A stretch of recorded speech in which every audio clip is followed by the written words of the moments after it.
Hi friends, நம்ம சேனலை இப்போ தான் ஃபஸ்ட் டைம் பார்க்குறீங்கன்னா மறக்காமல் நம்ம சேனலை சப்ஸ்கிரைப் பண்ணுங்கள். கூடவே பக்கத்தில் இருக்க பெல் ஐக்கானையும் கிளிக் பண்ணுங்கள். வாங்க ஃப்ரெண்ட்ஸ், வீடியோக்குள்ளே போகலாம்.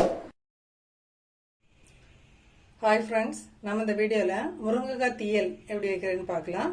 இப்போ அதுக்கு ஃபஸ்ட்டு மசாலா ரெடி பண்ண போகிறோம். அதுக்கு ஒரு வெறுங்கடாயில் நம்ம தேங்காய் ரோஸ்ட் பண்ணி எடுக்க போகிறோம். தேங்காய் நல்லா உங்களுக்கு எவ்வளோ தூரம் ஸ்லோ ஃப்ளேமில் வச்சு ரோஸ்ட் பண்ண முடியுமோ அந்தளவு ரோஸ்ட் பண்ணி எடுத்துக்கலாம். இப்போ அதுக்கு ஒரு சின்ன டீஸ்பூன் அளவுக்கு எண்ணெய் சேர்த்துடலாம்.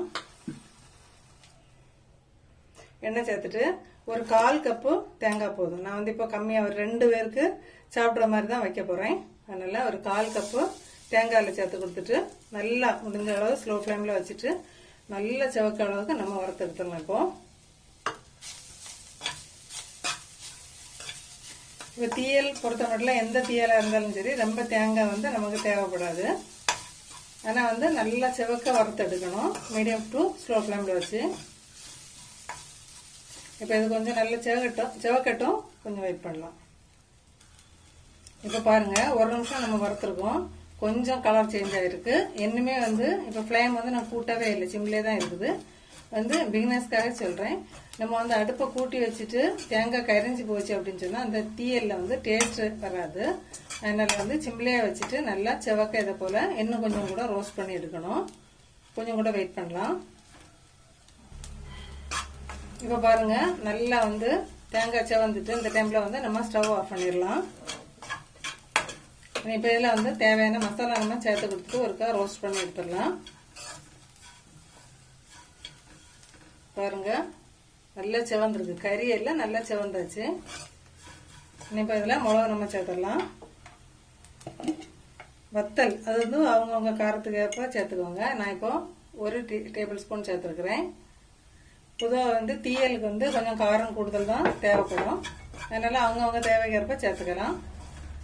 இப்போ அதையும் தேங்காயோட சேர்த்து ஒரு கைத்தை போல் லேசாக ரோஸ்ட் பண்ணி விட்டுக்கோங்க. இனிப்பு மல்லி சேர்த்துடலாம். மல்லி 1/2 டேபிள் ஸ்பூன். மல்லி இதை நல்லா வறுத்து நம்ம பிடிச்சது தான், இருந்தாலும் இந்த சூட்டில் ஒருக்கா போட்டு மிக்ஸ் பண்ணி எடுத்துடலாம். இப்போ நம்ம ஸ்டவ் ஆஃப் பண்ணிட்டோம்.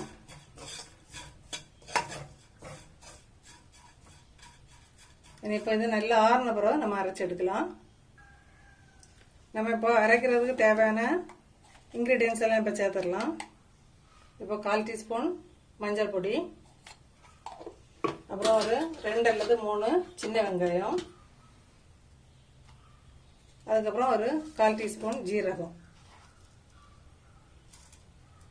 இப்போ தேங்காய் ஆறின பிறகு நம்ம இது எவ்வளோத்தையும் அரைச்சி எடுக்கணும்.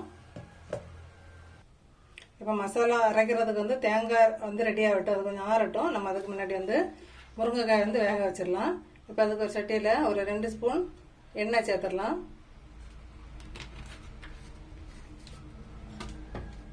எண்ணெய் கொஞ்சம் சூடாகட்டும். இப்போ 1/2 டீஸ்பூன் கடுகு,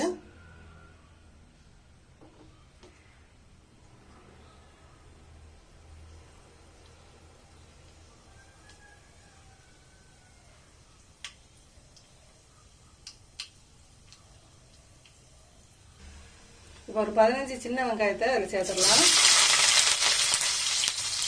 லைட்டாக கட் பண்ணி சேர்த்துருக்குறேன். இப்போ இது ஒரு நிமிஷம் எண்ணெயில் கொஞ்சம் வதங்கட்டும். இப்போ இதே கூடவே ஒரு கொத்து கருவேப்பிலை. நான் ஃபஸ்ட்டே போட்டால் ரொம்ப திரைக்கும் அப்படின்னு சொல்லிட்டு தான் லைட்டாக போடுறேன். இப்போ உள்ளி வதங்குறதுக்கு லைட்டாக உப்பு சேர்த்து கொடுத்துடலாம். இப்போ கொஞ்சமாக உப்பு சேர்த்துட்றேன். இனி உப்பு இப்போ முருங்கைக்காய் தீயலை பொறுத்த மட்டும் முருங்கைக்காய் நமக்கு ரொம்ப உப்பு பிடிக்காது. அதனால் இப்போ இஞ்சி தீயல், பாவக்காய் தீயல் அந்த மாதிரினா கொஞ்சம் நம்ம உப்பு புளியெல்லாம் கொஞ்சம் காரமாக வச்சுருக்கோம். ஆனால் இதுக்கு கொஞ்சம் கம்மியாக தான் தேவைப்படும். இப்போ ஒரு நிமிஷம் இது வேகட்டும். இப்போ ஒரு நிமிஷம் உள்ளி நல்லா வதங்கிட்டு இனி நம்ம முருங்கைக்காய் சேர்த்துடலாம். முருங்கைக்காய் அவங்கவுங்க விருப்பம் தான். இதே போல் சர்க்கலாக கட் பண்ணுறதுனா சர்க்கலாக கட் பண்ணலாம். அப்படி இல்லை அப்படின்னா நம்ம எப்போவுமே குழம்புக்கெல்லாம் வெட்டி போடுறதோ இதை போல் கட் பண்ணி சேர்க்கலாம். நான் இப்போ எல்லாமே இதை போல் கட் பண்ணி தான் சேர்க்க போகிறேன். நான் இப்போ 2 பேருக்கு தான் குழம்பு வைக்கிறேன். அதனால தான் முருங்கைக்காய் வந்து கொஞ்சம் கம்மியாக தான் சேர்த்துருக்கிறேன். நீங்கள் வந்து அவங்கவுங்க விருப்பத்துக்கு தேவைக்கிறப்ப சேர்த்துக்கோங்க.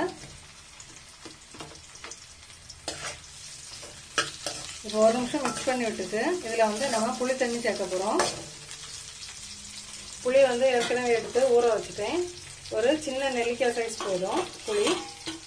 ஏன் அப்படின்னு சொன்னால் முருங்கைக்காயில் வந்து ரொம்ப புளி வந்து சேர்க்காத, அப்படின்னா புளி வந்து அதில் ரொம்ப சேர்க்க முடியாது. வந்து குழம்பு வந்து ரொம்ப ஒரு மாதிரி புளிச்ச போல் இருக்கும். அதனால் வந்து ஒரு சின்ன நெல்லிக்காய் சைஸ் போதும் புளி எடுத்து ஊற வச்சு எடுத்துருக்குறேன். இப்போ அந்த தண்ணியை இப்போ இதில் சேர்த்துடலாம்.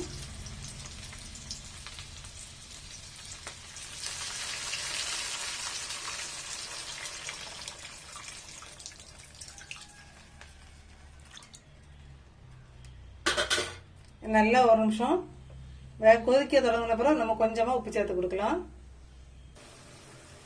இப்போ வந்து குழம்பு கொதிக்க தொடங்கிட்டு இந்த டைமில் வந்து கொஞ்சமாக முருங்கைக்காயில் வந்து பிடிக்கிறதுக்காக வேண்டி, காயில் பிடிக்கிறதுக்காக வேண்டி கொஞ்சம் உப்பு சேர்த்துருக்குறோம்.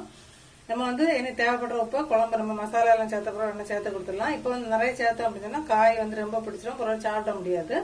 இப்போ இனி மூடி போட்டு மீடியம் ஃப்ளேமில் வச்சு ஒரு 5 நிமிஷம் குக் பண்ணலாம். நம்ம இது வேகட்டும். அதுக்கு முன்னாடி மசாலாவை அரைச்சி ரெடி பண்ணிட்டு வந்துடலாம். இப்போ பாருங்க முருங்கைக்காய் வந்து நல்லா வெந்துட்டு, பாருங்க புளித்தண்ணியில நம்ம வேக வச்சது நல்லா ரெடி ஆயிட்டுப்போம். இந்த டைம்ல வந்து நம்ம மசாலாவில் சேர்க்க போறோம். நம்ம அரைச்சி எடுத்தா மசாலாவை சேர்க்க போறோம். இங்க பாருங்க இதை போல நல்லா நைஸா அரைச்சி எடுத்துக்கோங்க. அந்த மசாலாவை வந்து அதில் சேர்த்துடலாம். டீயில பொறுத்த மட்டும் தண்ணி ரொம்ப சேர்க்க வேண்டி வராது. ஒரு 1/2 கப்பு கூட தண்ணி சேர்த்து கொடுக்கலாம். இப்போ நம்ம 1/2 கப்பு தண்ணி மிக்ஸி ஜாரெல்லாம் கழுவி நம்ம எடுத்துருக்குறோம். இப்போ அதையும் சேர்த்துடலாம். இனி வந்து நல்லா 1 நிமிஷம் கொதிக்கட்டும்.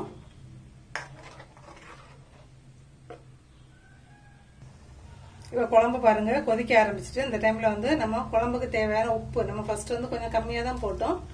இப்போ குழம்புக்கு தேவையான உப்பு கம்மியாக தான் சேர்த்துருக்குறேன். தேவை அப்படின்னா நம்ம செக் பண்ணி 2ஆக சேர்த்துக்கலாம். இனி வந்து அடுப்பை வந்து மீடியம் ஃப்ளேமில் வச்சுட்டு அந்த நம்ம குழம்புக்கு ஃபர்ஸ்ட் சேர்த்து கொடுத்த எண்ணெய், அப்புறம் அந்த தேங்காயில் உள்ள எண்ணெய் எல்லாம் நல்லா பிரிஞ்சு மேலே மிதந்து வரணும்.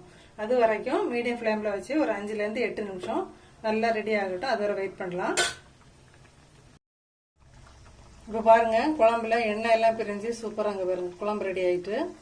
இதே போல எண்ணெய் பிரிஞ்சு வர வரைக்கும் ஒரு 5லேருந்து 8 நிமிஷம் நம்ம மீடியம் ஃப்ளேம்ல இருந்து வச்சிருந்தோம் அப்படின்னு சொன்னா குழம்பு சூப்பரா ரெடி ஆயிரும்.